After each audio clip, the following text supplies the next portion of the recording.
craft a tale, craft your story right, every ship will sail. From brick and mortar to dreams unveil, in storytelling and selling, we'll never fail. Roads to success, open with a key. When you're pitching homes or a legacy, listen to the beat, let your mind be free.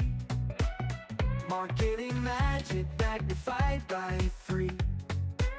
Storytelling and selling, where dreams align. Words weave wonders, this stage is mine. Hustle and heart in every single line. For real estate agents and small biz sunshine. From blueprint visions to the grand reveal. In the art of the deal, let's keep it real. Crafting connections, oh the appeal. With every sold home, we spin that wheel. Dial up the charm, let your passion ignite. From the cityscape shimmer to the soft porch light. Say it with flair, make the moment bright. 'Cause in storytelling and selling, we aim for flight. Storytelling and selling, where dreams align. Words weave wonders, this stage is mine. Hustle and heart in every single line. For real estate agents and small biz sunshine.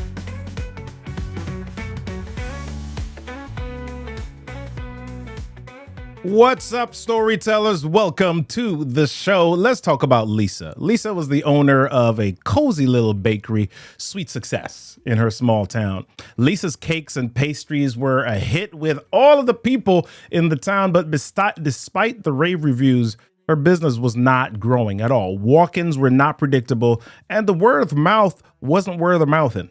It wasn't bringing anything else to her business, and so she was puzzled by this. Until one day, a fellow business owner said or asked, "How often do you go to local business mixers or chamber of commerce events?" And Lisa's first reaction was to shrug. Networking? Ugh, I don't want to do that. Introvert me. And she always thought that that was for big businesses, or at least something that she would do when she was successful. But she realized that she had nothing to lose and attended her first local business mixer the next week. And to her surprise, the event was full of people who loved local businesses. And so she met cafe owners and she met other people who were interested in partnerships. She met a local wedding planner looking for a cake vendor. She met a radio show host who invited her to talk about her business, Sweet Success, on air. And within weeks, her sales surged. Her light bulb moment: networking isn't just for the big players. It's a powerful way to grow, connect, and thrive in your own backyard. Today's show is all about networking. Hey, my friends, let's get rocking and rolling. 3, 4, 1, 2, 3, 4. Come on in, storytelling, time to begin with RK3, getting down to biz. Real estate pros and small town wiz. Oh, we're telling tales, we're selling dreams, crafting your stories, cashing in on schemes. In the house of hustle where the jazz beats flow. Storytelling and selling, it's RK3 show.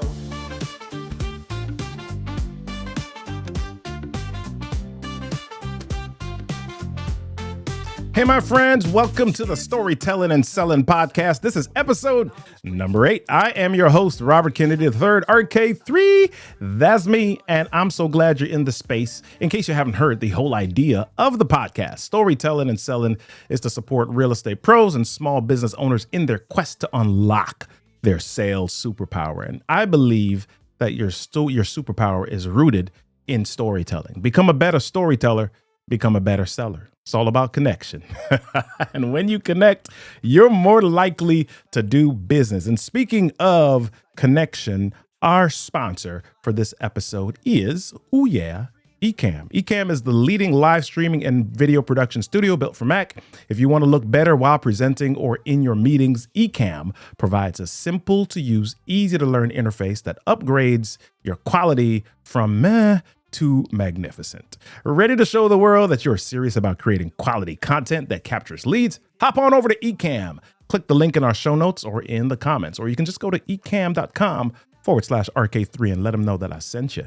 Elevate your video presence with ease. Use Ecamm. Yeah. All right. Well, listen, let's jump to the next segment of our show. I like to call this Relevant Revelations. All right. So let's talk about a couple of quick nuggets here. Ready? Let's do it. All right. So let's go with number one.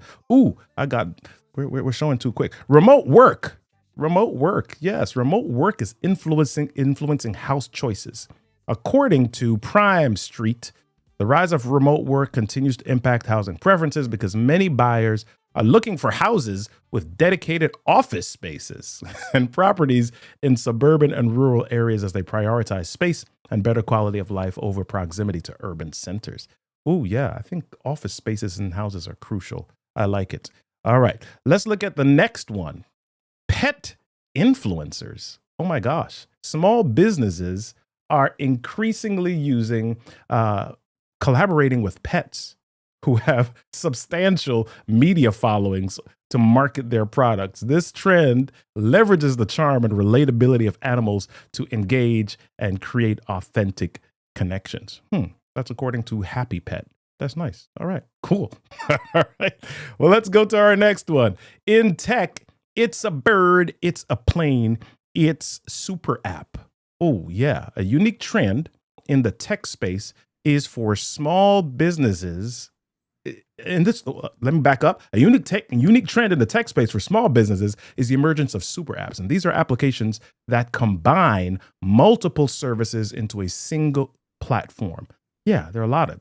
For example, a super app might integrate project management, communication, customer service, customer relationship management, and reduce the need for multiple applications. This is according to Splunk.com. All right, super apps. I think I use super apps. I use Go High Level, and I've used Zoho in the past, so there are quite a few of those. Last idea. Bring the receipts.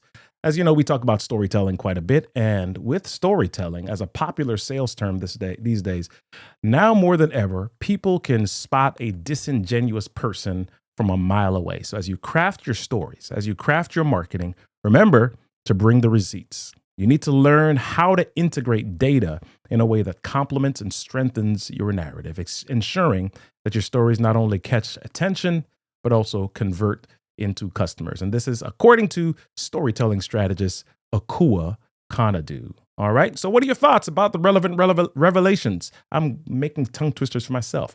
Leave a comment on the YouTube channel. Let us know. And if you follow the podcast on Apple Podcasts and Spotify, I'll share the links in the show notes as well. All right. So listen, we're just about to get jumping in with our guest. But before we do that really quickly, if you're interested in figuring out how to grow your business utilizing public speaking with some partners and some accountability friends, we're putting together a powerhouse group that will walk together towards building a better business through public speaking. So grab more info about it by going to story2salesmastermind.com. All right, let's jump on in with our guest today. My guest, Trevor Houston, is a LinkedIn top voice for job search strategies. He works with business leaders to drive results with networking strategies and outside-the-box approaches. He's been featured in Forbes for his job search Trojan horse strategy. Got to talk a little bit about that. And so Trevor helps job seekers get noticed, create opportunities, and take control of the financial impact of job loss. Let's jump on in with our character for today, our Captain Connection, Trevor Houston. What's going on, my dude? Oh, man, this is awesome. This is epic. I appreciate you having me. Man, it's good to have you here. I love what you've got going on. I'm looking in the background. I see Who You Know podcast, and we're going to talk about that in just a little bit. Speaking of epic, you've had some epic guests on your Who You Know podcast. You've had Ryan Leake, you've had Grant Cardone, who else have you had on the show, man? Man, David Meltzer, he was the inspiration behind Jerry Maguire, the movie Jerry Maguire. Wow. Sharon Lecter, she wrote, co-authored the Rich Dad Poor Dad series, which everybody, when you say that, they see Robert Kawasaki, right? Mhm. But Sharon Lecter and Robert Kawasaki actually co-wrote that whole series together. So it was great to interview her. She sold like 30 million books worldwide, which is pretty crazy. Yeah, just a lot of really successful people that I like to gain insights on how they got to Yeah. where they're at, what made them so successful, how did they get to there, what pitfalls did they go through, what are the biggest mistakes. Anyways, so probably Yeah. some similar stuff to what you do here with this podcast is try to extract the lessons Yeah. from very successful people, right? Yeah, I love it. So I know that a lot of people are going to ask, well, my God, how did you get all those people on your show? We'll get to that just a little bit later, but we want to start out by talking about what you really, your core at this point. How you help small business owners, how you help job seekers. And that is through the art of who you know, the art of networking and getting to connect with other business owners. So let's start with a myth buster here, right? Okay. What is the biggest misconception that leads business owners astray when it comes to the thoughts, when it comes to the idea of networking? What's the biggest Mm. misconception that you've come across? So I think people, when they go into a networking environment, Hmm. they want it to be kind of transactional, right? I see this all the time. They go to a networking meeting, everybody's just handing out cards. What do Yeah, you do? It's all about me. And there's a lot of people that are takers, is what I call it, right? yeah, They're just trying to sell everybody. It's too transactional, right? And I like to flip it around. To me, the definition of networking is actually service. It's how can you serve the other person? How can you figure out a way to make their life easier? How can you solve a problem for them? How can you make another connection for them? Right? Can you connect them to something that's going to help them get to where they want to go? mhm, Um, and the more value you can push their way, they're naturally going to say, well, hey, Trevor, how can I help you? What can I do for you, man? You've been awesome. Like, what you've done so much for me. What can I do for you? So I see probably the biggest mistake that people make is they go into these scenarios, they go into these groups, and they make it all about themselves. They're very yeah, selfish with it, yeah, and yeah. it's the wrong approach. Yeah. So I think the myth inside of all of that is that people figure, oh, I go to a networking event, I'm going to immediately generate leads. And so, Short term versus long term, yeah, yeah, yeah. yeah. So I love the idea of transactional versus relational. So for some people, though, that can feel inauthentic or Mm. not like who they are, especially if you don't know people. Maybe you're an introvert. So it took a lot for you to come to that event anyway, Mm. right? How do I show up in a real, authentic way and also be of service as you're suggesting? I love this question because that is me. Let me tell you Mm, something. I I have to be part of the event, okay? I don't yeah, wanna just go and be an attendee and walk in and just, like, again, like, I feel out of place, honestly. I wanna be part of it. So what I would recommend for that person to do is to reach out in advance, find out who's running this event, right? And ask them what they need. Ask if you can volunteer. Can you help set up? Is there something you can do to be part of the event so you don't feel so awkward just showing up, right? yeah, That takes a lot of that pressure off for me. Like, give me a job. I want to be part of this thing. And also, when you do that, like, you're going to get the person who's running this event, you're gonna get their attention. They're gonna love you. They're gonna be like, "Oh my gosh, thank you so much." And they're gonna be speaking your praises to everyone else at the event.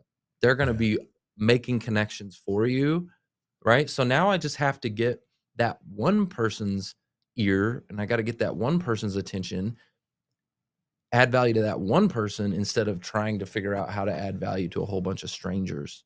Wow. Does that make sense? Oh, yeah, absolutely. So let me get clear on that. Are you suggesting volunteering, like being at the table, or what are some of the ways that I can Yeah. volunteer or be of service to Yeah, the organizer? absolutely. Yeah, so if I mean, am I handing out name tags? Am I helping you put the event together, like setting it up, tearing it Mhm. down? Events are a lot to put on. I mean, if you've ever put on an event, if anybody's ever put on an event before, think about all the little details that go into putting on a successful event and creating an experience, right? And also look at your own skill set. What are your skill set that could complement that event? Like maybe for me, like I'm I'm pretty decent at marketing. So can I help market the event? Is Mhm. that something I could do to help add some value? Um, maybe if you like for me, I've got a podcast. So maybe I could invite the person who's running that event onto my podcast and spotlight and promote and market it, right? That's Yeah. adding a ton of value to the organizer, right? So think about internally, what are your skill sets that you have that could add value? And if it's just sweeping the floor, sweep the floor. Yeah. I think Grant Cardone said this. I don't care how you got to get in the room. Even if you got to serve water, get in the room, Yeah. right? Does that make Yeah. sense? It does. I love it. Yeah. So let's get back to the transactional for just a second. Okay. Your goal is to be relational, but Yes. let's say that you get to an event and you're attracting people, but Mm. it's the wrong type of people. What if it's the people that you were not intending on getting connected with at this type of event? Can you give me a little bit more clear example of attracting the wrong type of people? Okay, Can you so paint a little bit more, like, clearer picture for I'll me here, I'll please? paint an exact picture. Okay, So perfect. I went to a networking event once, and Okay. as soon as I came into the room, and I went because I knew that there were going to be a few people who were fairly successful in their industry, and I wanted to meet them just to get a sense of who they were, what they were interested in. And I went into the room, and as soon as I went into the room, I had the business card ninjas coming at me, like, Mm, chucking the cards, and so it seemed like I could not navigate mm, through them because they were kind of, and maybe it was because I was leaking needy and desperate too. I don't know, at that point, but it was everybody that came up to me. They were kind of like the newer people in business, and the way that they were networking was they were slamming me with their business cards, okay. right? And it was clear, like when you have Yep. the business card owners who have it's john at Like gmail.com on the business card. You just printed it out this morning, and that's who was getting connected with me. So if that happens at a networking event, especially if you're newer in this idea and you're getting more comfortable with it, how do you navigate that? yeah, that's that's a really good question. I don't know if I've ever had that happen where I've walked in. Now, I have had scenarios where, it's been a little bit, too much where, every time I turn around, it's the "What do you do?" question, Yeah. right? So I've had that scenario, and it almost feels disingenuous. It doesn't feel authentic. It's like a staged question. What do you do? Every time you turn around, hey, what do you do? What do you do? It's Yeah. like, ugh. It's like small talk. I can't stand it, to be honest with you. Um, but I don't know if I've ever had a scenario where I've had a whole bunch of people coming at me, like flipping their Yeah. cards at me. But I would say, thinking about that scenario, if I was put in that scenario, where attention goes, money flows.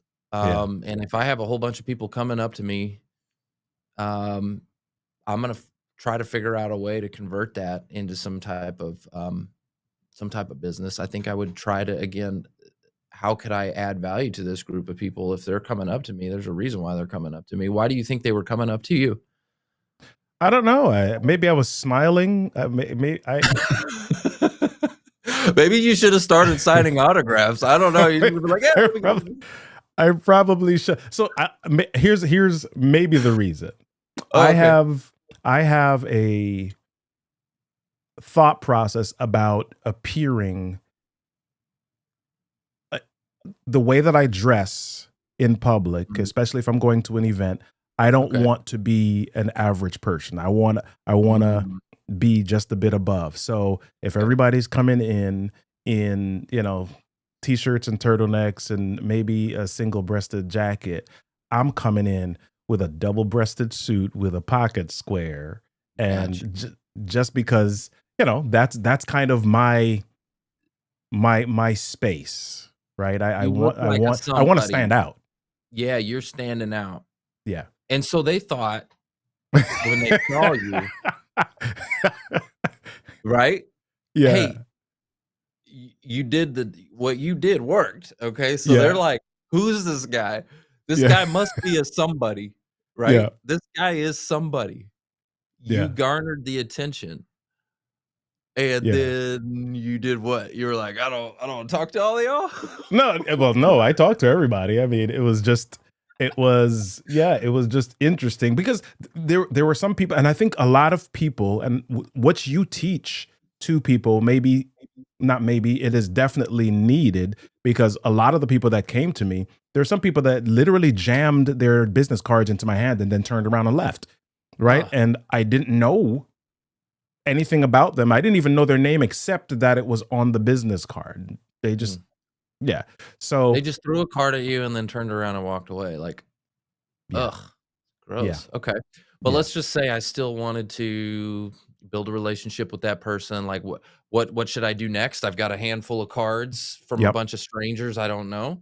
yep, Is that kind of the question, like, what I would do yeah, next with that? Okay. yep. Well, what are we doing here with that? Okay, I would take that, chunk of cards, Mhm. and I would immediately go look them up on LinkedIn.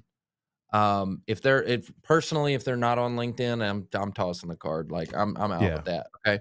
But if they should be on LinkedIn most of the time, okay? Okay. I'm gonna locate them on LinkedIn, and then, I am going to send them a personalized, video message, with their name on it. So, literally, I got one for you, my friend, look at this. Yeah. Here we go. That's what I'm talking about. I love it. Okay. So I'm gonna write their name down like this, and I'm gonna say, "Hey, RK3, yo." I'm gonna put this at the camera like that. Yep. And I know you teach a lot of real estate professionals, so they should be familiar with this tool. There's a tool out there called BombBomb, BOMB, Yep. BOMB, Yep. and so it allows you to create these little personalized videos, and you can send them in DMs. You can send them in the original connection request. Um, you can send them in, comments, like a video comment on a post. Yep. You can send them in text messages, but they make a massive difference in, personalizing your communication and humanizing you and making you, again, stand out, which you already were doing in the beginning. So you were already standing out with the ways that you dressed, got a bunch of cards. Now you're now you're on LinkedIn being a little bit more strategic too. I would probably look at those cards and find out, hey, what's this? Where's the connection point here? Where is the business Yeah. opportunity here? Is there a business opportunity here? Is this person relevant to my target audience of what I'm looking to accomplish or not? Um, and Yeah. I would reach out with a personalized, connection request and Yeah. get their attention. So you just mentioned LinkedIn. Mhm. Let's maybe add some guardrails around that as Okay. well, because there are a Alright. lot of people that are on LinkedIn, Mhm. and I reach out to them, or maybe I send them a connection request, but I never hear back from Mm. them. Are there guardrails that I should be looking for with regard to the how I connect with people on LinkedIn? For example, the number of connections or how Mm. active they are on LinkedIn. What are some of your ideas around looking at that? Absolutely. Yeah. Great question, great question. So one of the first things I'm gonna do is look at their all activity section on their profile, like you had mentioned, are they active? It's a great question because it's kinda like this, if I'm gonna go knock on someone's door, I wanna make sure they're home. Yeah. Like, I don't wanna go knock on a door if nobody's home, especially if I know they're not home. So some people have a LinkedIn profile, but they're not active on it. There's a lot of inactive profiles on that platform because people use it to get a job and then they disappear. Okay. Wow. I mean, let's just be real. People get on LinkedIn to get a job, then they disappear. So there's a ton of inactive profiles. And so we want to go look at their all activity section. Are they posting content? Are they commenting on things? Are they active on this platform? And it will tell you. And you'll be able to see like pretty much the last time they were active on the platform. And from there, you'll get an idea whether to engage this person or not, because you're right. If I go there and it's not where they're hanging out, Yeah. chances are they're probably not going to see my message. And then I'm going to feel rejected. I'm going to feel like, why didn't they respond to me? Oh my Yeah. God. Right. I'm going to feel rejected, even though they never saw it because they're not Yeah. active there. Yeah. Yeah. So I connect with people on LinkedIn. I connect with them at an event, and we're talking about being of service, but at the same time, we're all in business here. Yep. Is there a plan that you share with people to go from contacts into paying clients? Is there a way that you suggest people move I don't want to say a customer, but move a connection from the contact to Yeah. the client? Yeah, absolutely. And so what we're talking about right now in this context has been more outbound. Like you got Yeah. their contact and now we're reaching out to them. It's more outbound. Honestly, I wouldn't even do it that way. I prefer an inbound approach. Hmm. I want them coming to me, Yeah. and I want to stop chasing and start attracting. Love Okay. it. I don't like chasing people. I stopped chasing people a long time ago. I want them to come to me. And how do you do that? How do you create it where people come to your LinkedIn profile and are asking you about your services and wanting to work with you? Yeah. Well, you need to create interest. Like whenever you look at a marketing funnel at the very top, you've got interest. You have to create interest or awareness, right? They need to be aware of you. So how do you do that? Well, you create content. And so I have this Yep. thing called the 7 C's to careers and cash flow. And it's consistent content creates conversations that convert into careers and cash flow. Okay. Wow. So consistent content creates conversations that convert into careers and cash flow. So ultimately, the content that you're putting out, the value that you're adding, the problems that you're solving with your content, that creates the awareness. People Hmm. now know, they get to know, like, and trust you, right? Which is a sales thing. We need to know, like, and trust you. That's the awareness. Well, if you build the awareness up at top, now all of a sudden I start to know that you can solve my problem. And now I have an interest.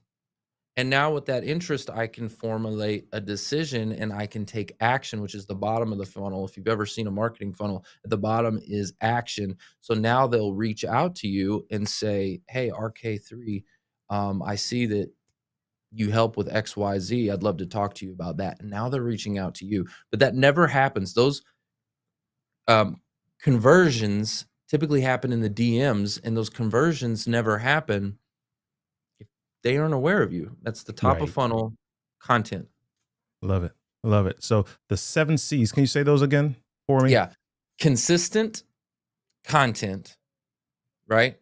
And so Uh-huh. consistency is absolutely important. You can't just be like, I'm going to put out a little piece of content here and there. No, Yeah. consistency.